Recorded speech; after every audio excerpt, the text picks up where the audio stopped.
తన భర్త పైన ఈ అమ్మాయి ఒక మ్యాజిక్ ద్రావణాన్ని పోస్తుంది. అప్పుడు తన భర్త పాములా మారిపోతాడు.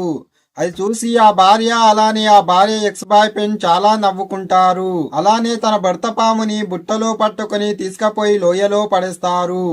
దాని తర్వాత అక్కడి నుంచి నవ్వుకుంటూ వచ్చేస్తారు. అప్పుడు ఆ బుట్టలో ఉన్న పాము దట్టమైన అడవిలో పోయి పడుతుంది. అప్పుడు వీళ్ళు సిప్పులో ఎంజాయ్ చేస్తూ ఉంటారు.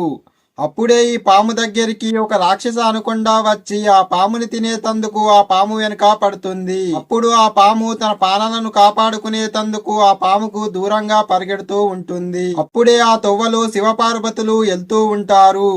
అప్పుడు ఈ దృశ్యాన్ని చూసి వెంటనే శివుడు ఆ పాము దగ్గరికి వచ్చి ఆ రాక్షస అనకొండతో గొడవ పడతారు. కొంతసేపు గొడవ పడ్డ తర్వాత రాక్షస పాము శివునికి భయపడి ప్రాణాలను కాపాడుకునేతందుకు పరిగెత్తడం మొదలు పెడుతుంది. దాని తర్వాత శివుడు ఈ పాము దగ్గరికి వచ్చి గంగా జలం పోస్తాడు.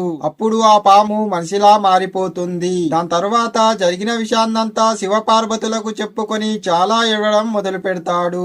ఈ వ్యక్తిని కాపాడిన శివపార్వతుల కోసం ఒక లైక్ చేసి అలానే ఇలాంటి మరెన్నో వీడియోస్ కోసం మా ఛానల్ కి సబ్స్క్రైబ్ చేసుకోవడం మాత్రం మర్చిపోకండి.